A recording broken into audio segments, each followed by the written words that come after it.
So again, joined by Jamie Wrenn, the man in the know, for Thursday, day 3 of the Cheltenham Festival. Mate, this is where things start to hot up. I touched on it in the previous 2 days where, no disrespect, apart from the handicaps, most of the races are fairly well-formed opinions for most people anyway. This is where I feel things start to get a bit trickier. We did talk a little bit before I cut you off for the last one that Thursday ruins me because you've got the Pertemps in there, you've got the stable play, you've got the Muir. Like they're all fairly, maybe not so much the Kinmore, but they're fairly trappy handicaps to get involved in. Then you've got races like the Ryanair that's in it that can typically be fiddly. And then sometimes, I mean, this year it's not, but sometimes the Marsh can be quite competitive as well. So it's the start of competitive racing, and basically the frauds like me get exposed because the racing's a bit better. Marsh novices chase, Envoy obviously wins. Is there anything in there that's tempting you for an each way bet, or do you agree with me that they're all much just behind and who cares? No, you give Thing a chance. I suppose pick up the Reese's Chantry House like each way, but like you won't get near them. The only crib you'd have about Envoy and you got all paced there coming into the straight for the Ballymore. But look, I think Davy Russell was just playing with him anyway at the time. He's just a monster, isn't he? He'll never win by far though. That's the only thing, like, like that's why I think Chantry House could be about 2-3 lengths behind maybe at the end, but that's about it. Like, I mean, you're better off playing in Chantry House now to get your first 3 betting before there's probably only 6-7 runners in this anyway. So yeah, possibly the best first or second best person training would win the novice chases, like the treble. The bookies will be running scared of him, but if like he'd be in a ridiculous price, I'd say Shishkin and Monkfish win, like, so. Well, yeah, hopefully. Yeah, hopefully. Like the bookies will have this horse, God knows what price when it comes to the Marsh, but looking for a way out of their treble, like that everyone's on. That's the scary thing, though, mate. If it's gone well and Shishkin and Monkfish have gone in, obviously the price is going to go short. It will go the exact opposite. If Shishkin and Monkfish, if either of them have tipped up, they'll be pushing Envoy out, wouldn't they? And like it's bad because people will be looking at it thinking like to steam into, wouldn't they? But of the 3 going into the festival, he's obviously Shishkin's got the least amount of fences to jump, but arguably he's got to jump from the fastest. Monkfish has got the most fences to jump, and they'll be going fair enough. In theorem, Envoy Land's got the easiest task of all of them anyway because of the lack of depth in the race. I mean, it's the same for all 3, but he's got that middle-ish distance in him. So either way, we're going to lump him, aren't we? Anywho, that's the Marsh done. We don't need to waste any more time because we've got 3 juicy handicaps to get into. Pertemps handicap final, mate. There's a few that I keep shortlisting, but I think it's typical of a Cheltenham handicap that you've got to give a few of them a chance, but you need to be ballsy enough to know which ones you should be on and which ones you shouldn't be on. You know which one I'm on probably, so I'm not even going to mention it. Who do you like? Who do you think's got a chance? I'm hoping that Dave, that I know he's top weight now and that's it, but 151 is a ridiculous mark, but I hope Jordan Gainford takes the right, takes the 7 off, down to 1 for 4. He was very unlucky in the pipe last year, but to be honest, I think Connie McFleur would still won that race. He was coming there to win the race. Now, great that it was a tired fall, but it didn't look a tired fall. He just clipped the top bar and that was the end of that. Boston's Oscar was very unlucky, I will say, with the melee at the end, like, do you know what I mean? He was a little bit unlucky. I think he needs 3 miles. Like, look at the form. Second to Florian Porter. I know he's hammered, but Florian Porter was just well handicapped. Then I didn't like the way, the only crib I have is just, I didn't want him to finish that close up in the race won by Dandy Mag. Dandy Mag then went out with the washing in the 3 mile fry handicap at the RF. So that's the only thing, but I'm sure it's Jordan Gainford's been lined up for this, I hope, and to take the £7 off. I'm on a decent price. I think 14th one I saw a bet there. I did there ages ago. I'm really happy, but it's the weight and the mark is my problem. But look, I'll be happy if Jordan Gainford is on it. And hopefully he wins because my child is called Oscar, as you know, and it'll be like sentimental value for me if he wins. So hopefully no. I suppose the only other one. Look, there's a few, Dave. There's Champagne Platinum. No. I agree with Mr. Carter and your little snippets of previews there. Does he really stay 3 miles? That's my, like, he travels like, I think he should be in the Carter Cup. That's just my opinion. I think he'd have a right chance in the F138, 139 in the Carter Cup. Could be totally wrong. He could be better on the better ground. Like, it was a little bit mucky there in the Muir the last race to that, but it wasn't like it's good soft ground like, last year in the Muir. Yeah. He travelled, I suppose, 3 miles and just stopped after the last two furlongs in the Muir. You would have to think he has a chance. Do you know what I mean? He does, like, do you know what I mean? I don't fancy Imperial Alexander. I think the £8 is too much for him. To be honest, others don't come out of it doing it. Now, with that Warwick, traditionally good trial, good race normally, I can have him. Southfield Harvest is another one. A little snaky one. Could be wide off the mark here. I was starting to fancy Linwood Gold for it, but I think he's gone. I think he is. Yeah.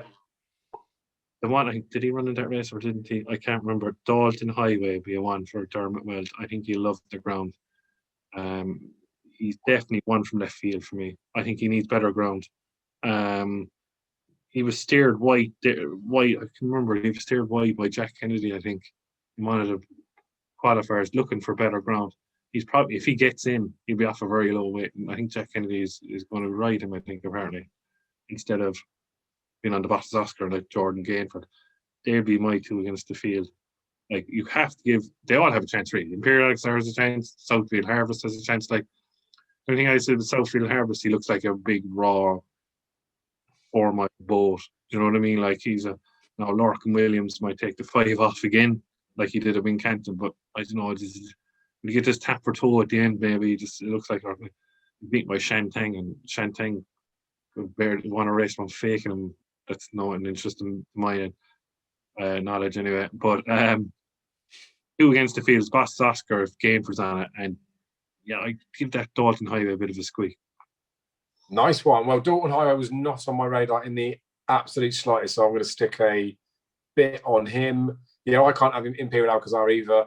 Do you know what? The sad thing is, right, you look at the list of winners that are in this race. Me and Darryl were talking in between doing the clips just about bits and pieces. Well, actually, it was beforehand. We spent ages talking about this race anyway.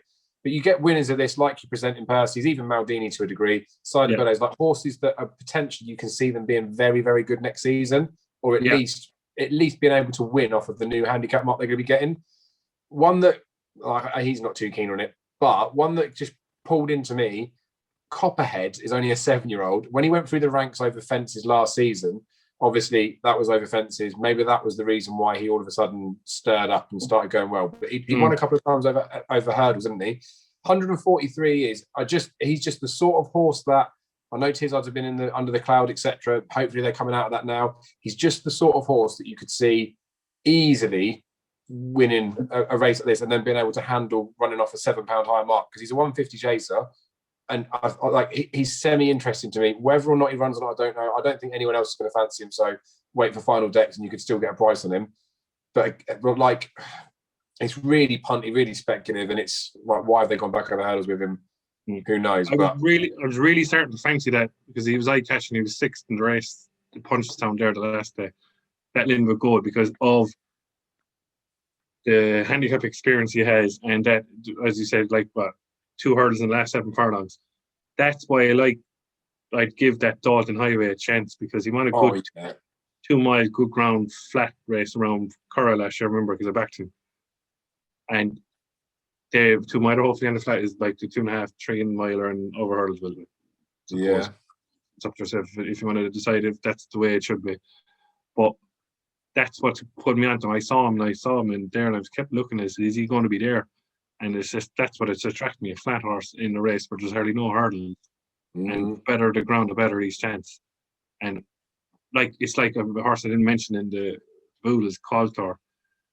Why is Dermot Weld bringing over these horses? Dermot Weld is the best horse now is Tarnow, won a Breeders' Cup. Do you know what I mean? Yeah. Over the jumps, you don't really see a Dermot Weld horse anymore. And if Coulter does run even well in the Boodles, people will start latching onto this one as well. And the thing with the race is, this is going to be full field. It's going to be all 24 or 22, the max field. I think it's 24. But anyway, there'll be loads in there. There'll be bookies doing bloody 8 or 10 plays or something stupid. So these, like I say, a wild poke on something like a Copperhead, or even a wild poke on this Dalton Highway, although yours is less of a wild poke. You get in those each way terms in there. They're both going to be reasonable size prices. Again, for those concessions, you've got to wait for the day. But like the ones at the head of the market, like Imperial Alcazar, I can't have. I think of the form of that Warwick race, I'd rather have Come On Teddy, but I think Come On Teddy needs soft all round. Champagne Platinum is definitely better than a 139 horse, but you are right, and Daryl's right. Is it at this trip? Probably not. There's just bits and pieces about lots of them that you don't particularly like. So, and we know that something at a reasonable price is going to run into the places. So that's why I hate the Thursday, mate. I can end up talking about every single horse and probably make a bit of a case for him. The Ryanair, though, things get easier in race 3. The Ryanair is the most obvious race every single year to pick in. Jesus. Mate, at the beginning of the year, I have an opinion, like a short list of horses I could have in this race. And 9 times out of 10, it will come to the Ryanair. And like the 5 that I put on a short list are all still in the race. And I've still got no idea which of them I want to chop up. And I feel it's fairly similar this year. Allaho, Melon, I still hope he goes Gold Cup. Min, obviously. Fakir Doodery. And then I don't think there was a 5th one, to be fair, this year. Oh, no, Sam Crow, tell a lie. And they're all still in it. And you could see cases and bits and pieces for all of them. All of the value, I think, has been hoovered up on everything. Everything's like where it should be in the market. I think it is just like pretty much spot on. But is there anything that you like? Have you got a strong opinion on any of them? I suppose they were looking for a long time. I think after the RSA last year, I think Allaho does not stay but the biggest problem here is that you have so many front runners in it. It's really they could go way too quick in this race altogether. I think if you ran this race about 10 times, you'd have 6 or 7 different winners. That's the way it is. It's a really good race. It is a really good race. Bar the Ballymore, this is probably the best after it. They're all in it. I'd be worried about Allaho on better ground. I would but I'd like to see. I did it with Town go with Min. Do you know what I mean? Stay. Who am I going to get then for Allaho? I think Brian Cooper is getting Mellon. I was told. I think. Hopefully. Well, maybe Rachel will get it because of the Cheevy stuff. But then Chris's Dream's going to run in. That's Henry de Bromhead. But she go Fab. I reckon that's what'll happen. Townend will be on Min. Yeah. And I suppose Denny Mullins will get Allaho. And no, Brian Cooper. Rachel will get Allaho. Hopefully. I probably the strongest piece of form, if you think about it, going into the race, is last year's Marsh, because there's Sancro and Mellon, and Faheen. Mr. Fisher's come out and done well.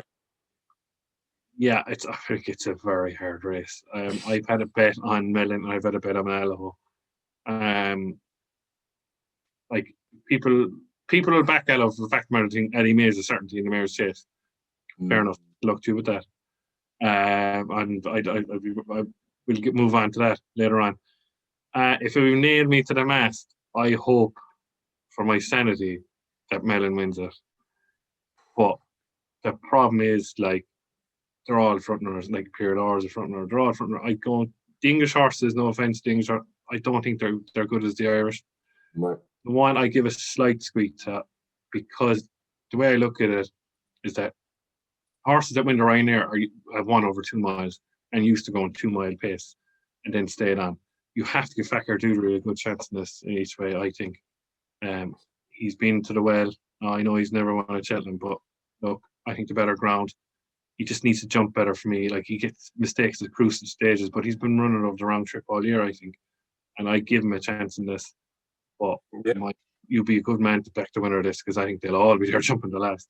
Well, that's it, and it is ultra competitive. And Fakir Doodery did win at Cheltenham, didn't he? Because he won in the wrong. He wasn't. Oh, he did. Sorry, yeah. But I see by your snippet though, you go for Samcro, the each way pull. But he'll be better. He'll be there on better ground. The quicker they go, the better he'll be. He could just pick up the piece and travel like the best horse in the race.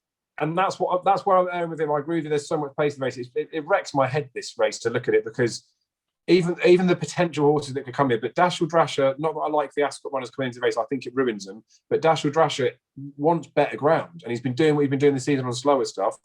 I don't think he could maybe do it, but that performance he did the last day was so good. If it hasn't left enough of a mark, he's genuinely got a chance. There's so many that have got a chance, but I do think with Sam Crow, I think they'll just leave him behind. He doesn't matter. He doesn't need to go and force the issue. They're not going to be riding him with any real confidence, I wouldn't think, because of the way that he's been this season. I just think they'll just he can be in behind them, and he's not going to be fussed if they're all going for it. And he could just pick up pieces. Obviously, he's 2-time Cheltenham Festival winner, for crying out loud. You can't not fancy him. And I still think at the prices he's okay, but you are spot on. brave man to actually be bullish enough to nap the winner or be able to pick the winner. But it's a great spectacle to watch in it. I hope Tornado Flyer comes in here as well, but I don't know if Willie Mullins has got enough nephews to get enough all of them up. Not enough relations in the game. Well, that's it. But it just looks mouth-watering. So hopefully it is as big a field as it looks like it potentially could be. Should we move on to the stayers? Because we could talk about that for a lot longer, couldn't we? Yeah, can you? So stayers hurdle, mate. Just, it's so straightforward. The best bit of news this week was when, unfortunately, Time Hill going out is like terrible. I want him to run it. I want all of the best horses to be here. Then Roxana, I made a stupid mistake. A while back, I backed Time Hill at the beginning of the season. I backed Paisley Park and I backed Fury Road.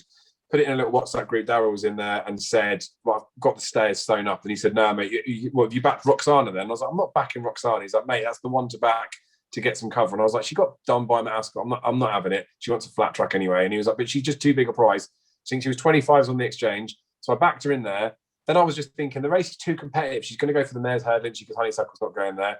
So I laid out with it on the exchange. Then when Time Hill was taken out, I was like, oh, for fuck's sake, Roxana's going to go stayers. But I'm going to have to put about 5 times as much on to get cover. So the fact that she's not coming is good news. Again, I still think flat track for her. I feel like this is very, very straightforward now. Time Hill was my only worry because I just think that him and Paisley, it's all about time between the two of them. And I've said, so every single year we talk about the race, the hurdle is the closest time it will be to the finish line at any time at Cheltenham. And it is very close. Like one bad jump or that bit of timing can make the difference. But Paisley's just got such an engine and he showed it at Ascot. I cannot see Paisley being beat. I was worried in the Time Hill thing because I thought if Dickie Johnson got it right, it could be like a jump at the last could be the difference. But there is no other horse in this race. I look at it and think a jump at the last is going to be the difference between them and Paisley Park. Paisley wins me, mate. Tell me I'm wrong. He's delayed the meeting, David. Oh, you see, you hate him as well, didn't you? Oh, well, fair enough. Go on. It's good. Delay of the meeting. He won't go on good ground. Forget it. He proved it last year. Fast pace. Florian Porter is going to go off like the clappers, like Apple Jades did last year. He just, I know there's a Fribbling heart and all that and blah, blah, blah. I can't see it on good ground with Paisley Park. He would, I don't know how he even won the bloody thing in Ascot. Like, you know, like he was outpaced in that and that was heavy ground. And that's supposed to be his bread and butter. No, right. He's laid a meeting for me. I like, you know who I like. I like Cider Burley. Course and distance form, never beaten at the track. The quicker to go, the better his chance. I know he's disappointed behind Florian Porter, but he was always kind of, he never really, I think, Leopardstown is his bag. I was really disappointed last day with a horse that my dad likes and a lot of people like is Fury Road, was he was beaten by Beacon Edge. Now, I know he hadn't run in ages, and the trip was probably a bit too short, but look, he's still, like, he looks like an absolute plodder, but he will be there. After that, I mean, like, you'd have to, if Cider Burley runs like on good ground, I know he gives 3 pounds. You'd have to give the storyteller if he ran here a chance, because the better the ground, the better his chance. That'll tell you how weak the division is, I think, as well. Like, if the late 150s horses are winning this, it could be a poor race. Do you know what I mean? But I just can't have Paisley Park. I mean, I think Time Hill was the winner, all right. Like, I will say that. But does he really stay 3 miles as well? Like, he seems to stop when he gets to the front as well. Like, you know, he'd have to be. It's a long run in from the last after and the stairs hurdle is all people know. But to me, the two against the field that I backed all year is Cider Burley and the storyteller as well. I wish we hadn't even spoken, mate. We've cast doubts in my head about Paisley. Fury Road, just worth mentioning that I don't know whether he's definitely going to come over, because after that Beacon Edge race, they said they weren't going to come over. But I feel like now they've changed their mind, though, again, haven't they? They're going to go for it, yeah. They've got to. And the thing is, as well, you look at last year with what happened with Paisley. Mate, that like Dickie Johnson and Apple's Jade, I had like a lot of money rolling onto Paisley Park, like I'm sure a lot of people did. Yeah. And rather than laying him on the exchanges, I'd backed a couple in behind. I just thought, you know what, I'll just back a couple more for a few quid. And then obviously Liz Nagaroska goes in at 50, so I balls up a few more quid after. So I was stupid with it. But when they started, like I'm fairly like nervous for races at the start of the festival. Then when it gets towards the end of the week and they're running for reasonable money, my heart does go a little bit. But when they started and it was Apple's Jade that had gone out and done what she did with Dickie Johnson, it made me feel sick. Like, I'm not even joking, like exaggerating it. Like, it made me feel sick because people have talked about it in previews and all that sort of thing before, about the way to get Paisley Park beat is to do something like that, like to take him out of the comfort zone. And I know he was miles behind, but all of a sudden there must have been a point in the race. And I know he had the heart issue, but there must have been a point in the race where they're thinking, hang on a minute, guys. Like probably after the first lap, it felt like we've let Apple's Jade does probably stay. We've let her go and have all this rope. So then there was like the middle part of the race where they actually tried to pick up a little bit, and it was just too much for him, wasn't it? And it scares me to high heaven that something's going to do similar again this year. And whether that's going to make the difference to him or not, I don't know. But like you say, he was outpaced at Ascot. In fairness, fuck it, I'm still sticking with him. I think hopefully he's going to be all right. But as confident as I am about him, you're probably right. I wouldn't put in the lay of the meeting. Fuck it, one of us is right, but I'm not talking about it anymore. You're making me want to cry. Paddy Power plate, old stable plate.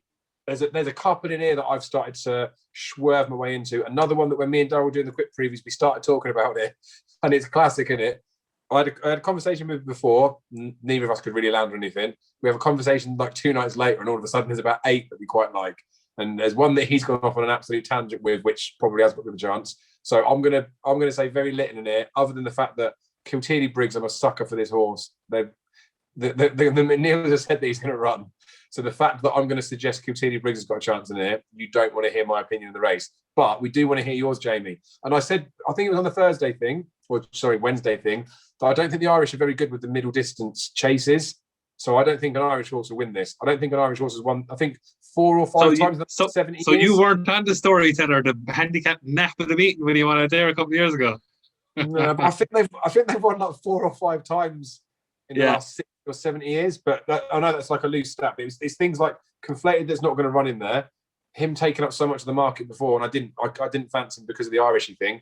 Some prices have shortened up on a few. But is there anyone you've landed on, or one you've been fancying for a little while? The one I fancied, Dave, for absolutely all year was bloody.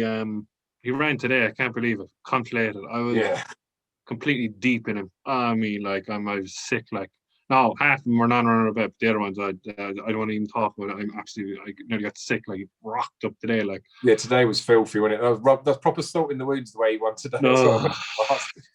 The one horse I don't fancy, and a lot of people are saying, is Fields Do Dairies for Joseph O'Brien. I just don't fancy the fact that he lapped against Monkfish in the flow gas. Handicap, I'm getting so close to Envoy Allen at Punchestown. And we know that Envoy Allen doesn't, now I might be talking total bollocks now, to be honest with you, right, about this horse. But the fact of the matter is, I just can't have him. Like every tipster, has been latched on because I've been so close to Envoy. No, not for me. I'm sticking with it. The one couple I've come down with now, I do fancy Midnight Shadow, 6 last year on the Marsh, down from 155 to 149. I see Dazzler kept him as well. I had him in mind in my opinion. The one horse that I think has a right chance, I know the mark's a little bit higher, right, than ideal, but maybe the Henderson, me tipping another Henderson horse, and I don't like the guy. I give, if they put a claimer on it, maybe not. Because Darryl Jacob will probably be on it, I give this Caribbean Boy a chance. I really do. I think he could be a class apart. Yeah. Do you know what I mean? Bogged down in the heavy ground, running sand down. I just don't understand it. What was he doing? Like putting him around Henderson all year round on bog ground. Then I know he beat the horse that everyone beats, Fiddler on the Roof, but he looked the right horse on good ground in Newbury that day. He jumped like a good thing as well, and I'm starting to really fancy this horse. I've looked at the race today because I was getting sick in the toilet because Conflated was rocking up. But I just think this horse has a chance, and I think he's better than he's marked. And if they put a claimer on him, I'm all over him. I really am. I'm really starting to buy into him. Because I watched the race at Newbury a couple of times, and the way he jumps, perfect for a handicap. Was the mark too high? Maybe it is, but I think he'll be a class mark. I think he's a great horse in the handicap. Yeah, and I like Caribbean Boy. Jacob's going to ride. Luca Morgan rides Top Notch instead. But I found I read Jacob's thing. He put on Sporting Life about horses he fancied, and he gave a good talk to this horse. And I think a lot of people after that effort at Newbury genuinely thought this is a potential Ryanair horse, didn't they? And we've talked about how hot the Ryanair is, and we knew the Ryanair was hot back then as well, because we know that's the best part of a championship race these days. So the fact that didn't he run? Didn't he run? Sorry, didn't he run against Dashiell Thrasher? Didn't he? Yeah, but he did, didn't he? And they put him on the Dashiell back. Thrasher now was a great one with her. Do you know what I mean? But the thing is, Dashiell Thrasher, it was the Caribbean boy was sent up odds on to go and beat him, and everyone was thinking that the heavy ground was what suited him before. But obviously, he did it on the good ground. I think with this horse personally, he's like a lot of good horses that he's got something a little bit wrong in his head, and I think a lot of the French ones that come over have got a bit of something wrong in their head. I reckon he's a proper sulker. If things aren't going his way in a race, I reckon he could throw his toys at the pram, and that's like a bit of a risk with him. But he is definitely better than 153. Whether he's got enough up his sleeve to win this, I don't. But like he's definitely one that deserves to be right up there in the market. But like I say, the toys at the pram thing worries me a little bit because I think because of the fact he'll do that, he'll either win and he'll win comfortably, or he'll throw his toys at the pram and he'll pull up and you look like an absolute clown, wouldn't you? But I quite like him. The only other horses like you could mention in the race, was just fucking there today, is Fairclass. Obviously, he's one, but I just said Fairclass. He just hits a fence at the wrong time. He looked the winner all the way around and he jumped well. Like he looked all the way, but look, I love a bit of Charles Burns. Got like backed off you go on top of Fairclass. Like with Fairclass, he just jumped and he took the second last out. Now I know that's a tough fence at the side of the course in Leopardstown. Now he's a previous festival winner. He has to have a squeak. Like he will be there regardless. I thought he'd be your horse though, Fairclass. So did I, but I was looking at it all the way down, and I thought I'd love to see him in the Ultimate for some reason. I just had him in my head for that. But he'd have a squeak. The only other one that comes into my head is Sully Doc, isn't it? Sully Doc. He might go Grand Annual. Might go Grand Annual. I can't have him in the Grand Annual. The only reason I'm latching on to Sully Doc because he was 2 lengths behind Clondalk Castle. Clondalk Castle rocked up in the old racing. I always call it the old racing post chase. He'd have a squeak. I think he'd be better coming here. And I was reading there, Honeyball thinks he needs to go ground, even though he's won on soft ground around Ascot, and he was at Newbury the last day. But it was at Newbury, wasn't it, against Clondalk Castle? Yeah. I like him as well. He'd have a chance, all right. But class angle, I suppose the selection would be Caribbean Boy, and going back to back form would be Midnight Shadow as well, if we give a chance each way. The thing with Sully Doc is if he comes here, like I know it's terrible and you shouldn't really be punting off the back of these things, but like semi-plotty, because he had a tongue tie in France, so it's first time tongue tie over here. As I mentioned in the Tuesday preview, I think trainers use this application of headgear for whatever it is, whether it's wind up or whatever it is, as an excuse to blag why they've been stopping a horse, got a mark, and then done bits of it. He should have won at Newbury. Yeah. When he should have at Ascot the first time he ran, they didn't he clout the second or third? Didn't he clout the second or third last? Wasn't it? He'd give it a right bat. He went through it, didn't he? He made a bad mistake, and he cost him the race. Yeah, and he made mistakes at Cheltenham as well. But Ascot, when he was Richie McBurnham rode him, they never tried an ounce with him, and I thought that's suspicious. Then he went to Newbury. No, I didn't. Yeah. And Fanny D'Estraval was there, which was £20 bloody well in. So he just bumped into one that day. Then they obviously thought, you know what, let's just put stumps this season and try again next year. But the fact they ran him in the Trials Day meeting last year, in the race where Simply the Bets won and Imperial Oil was second, obviously they both went and won at the festival that year. Yeah. He made a mistake which cost him the distance. He looked like he'd been well beaten 25 lengths. He wasn't 25 lengths worse behind those horses. And obviously that's experience. No. This is the same sort of trip. Like it feels like he has been set out for a target like this because he's clearly a horse of ability. So another bet for me, mate. Well done. You've cost me some more quid tonight. I'll tell you what, there's another one of JP's that almost is another one that I can't see how he's going to get in because, do you know what? He might squeak in. He's dead right. Another JP horse. For Neil Mulholland, isn't it? Yeah, but the best thing about him is, I love back form. He beat Next Destination in the Punchestown bumper by 4.5 lengths. He was behind Ping Shu, which is like quite a nice horse. Serovskovsky, however you say it. Yeah. That was an okay-ish horse. We thought it would be quite good. All like his better form is on like good ground. Nice long layoff. Couple of times they pulled him up last year. Then all of a sudden he comes back, wins nice enough at Market Raiser without doing too much. Again, like he's marked so low, I don't think he'll get him. But potentially on his back form, he's much better than his mark. So there's just, again, it's Cheltenham handicaps, and it's me with my little list in my head. He probably will get in there. Oh, he's 35 in the list. Yeah. He might squeeze in down the bottom right. That's it, and maybe because Conflated's obviously not coming. Umbrigado's missing the festival, so that's 2 already out. There could be a couple of other ones that might go to other races, but like the Shunter might not come in, but he might. That's the thing. We haven't even talked about the Shunter. Yeah. This is the most obvious race for the Shunter to win, I think, because his chase mark's different, isn't it? Yeah. You'd have to bring him into calculations, right? If you ran here, right, the Shunter, yeah. This is why Cheltenham handicaps are so good, and people are slagging it off. All these bloody small fields are doing my head in. Tell me the winner of all the handicaps then, if you know the bloody answers. Yeah. Anywho, Mares Novices Hurdle. Best of luck to. That's it. Mares Novices Hurdle. To be fair, like this looks like a very, very good race, and I know lots of people have been moaning about the Close Brothers going, and there's more Mares races, and yada Mares allowance this, Mares allowance that, but. I guess any race that's introduced, it's going to take a few years for people to get excited about it, because people when they're looking at thinking I want a Cheltenham horse, they're not buying the Mares because they want to win the race at Cheltenham. Now there is a Mares Novice race. We're 5 years in. There are horses this race looks very competitive this year, and I'm pleased to see that because there's loads of them with a chance. Gal Louise, when I filmed with Jack Darrell yesterday, there was stuff going on the exchanges where it looked like Gal Louise isn't going to run. And cash outs have been suspended on Bet365 since. Don't think there's any news that's come out, but suspicious beings about that one. But it looks like it's quite a nice race. I could give a couple of chances here, not even so much based on form, to be honest, because I think they're much of a muchness on what they've done this season. But who do you sort of nail it down to? Is there anything you fancy strong or not?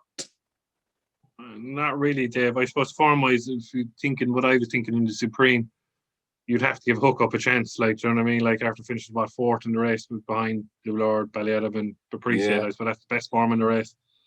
Glens of Antrim has a chance, I think, as well, especially with the form with Statler. Probably be better on better ground as well. I backed the horse in this race, and I backed the one you said in the snippets to McDarrell. I think she'd be better on the better ground, and her experience around the track, and you'd have to give the Glens Queen. She's got to. I know she's rated a lot lower than them, but I think she's better than 131. I think really do and look, to be honest, I don't really have a strong opinion in the race, but I backed Glens Queen. Maybe on top on the day, I might have a bit of Hook Up or Glens of Antrim. That's about it, really, with the Statler form and the Schnell Farmer form. That probably is the best 2 form bits in the race. But look, it's not a strong opinion. I don't really like the race, to be honest with you. Yeah, fair enough. And the interesting thing with Glens of Antrim, Darrell cut me off yesterday when we were talking because he said we wanted to keep it short, but she's half sister to, or full sister to Manila Melody, like a niece or related to Glens Melody that won it. So she's very, very well bred. She was interested when she ran at Punchestown. Willie Mullins puts a little blog up about his horses, and sometimes he's very, very honest with it. The day that she ran behind Blue Lord, he basically put his right up, Blue Lord will win the race. So just forget about Glens of Antrim until she runs next time out. Yeah. And so the fact that she was being 18 lengths by Blue Lord potentially looks bad, but she was never anywhere near ready to go that day. It was just, let's get her out for a run. She needs whatever reason. The Statler form's going to look better after her race because Stat's going to win the Albert Bartlett. And I don't even think her run after was that bad. And you need we've said this before, that you need someone that stays on a bit more. The thing is, she's being backed and she's being well supported now. Do you know, when she ran, before she ran against Blue Lord, I think it was, she was 50-1 for this race when we got her quoted with William Hill. So that's the sort of level of expectation that she was towards the start of the season. But the fact there is a bit of money for her, I think what she's done gives her a bit of a rating. But it does look like there's plenty of chance in there. Like Rosie's Hollow beat all of the ones, didn't she, the last day? Royal Kahala looked pretty half decent, but then I don't know, wasn't that good the last day. It looks a fairly nice race. You couldn't have a strong opinion, but it does look a race to savour, and it'll be nice for next year as well going forward, because we talked on the Mares Hurdle on the Tuesday that even if Concertista didn't win, something happened. There's depth now in that Mares division, and there's depth in that Mares division because of things like this, isn't there? So it's only good for the sport. So happy days, but we want winners. Kim Muir. If Jamie Wrenn does not have a cert in the Kim Muir, then I don't know why I'm bothering speaking to you, because surely you fancy one in here. There's two against the field, Dave. They've been well found out in the market. To me, to be honest with you, and they're the first and second favourite now. Time to get up and dash about. I think they'll be first and second. I can't understand people who fancy Shanty Fleur. Can't win at Cheltenham. Never won at Cheltenham. Do you know what I mean? I just can't have that. Like time to get up, walloped at a Wincanton the last day, and people think it's an each way alternative. No, it's time to get up for Daisha Abba for me.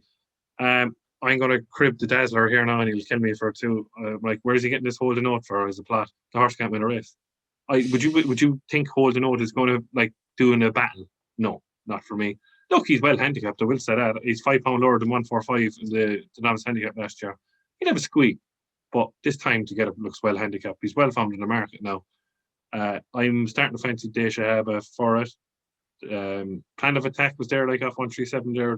He'd be there and thereabouts, but my selection be time to get up and maybe if you get an each way price in Daisha Abba, but that time to get up looks well ahead of the handicap.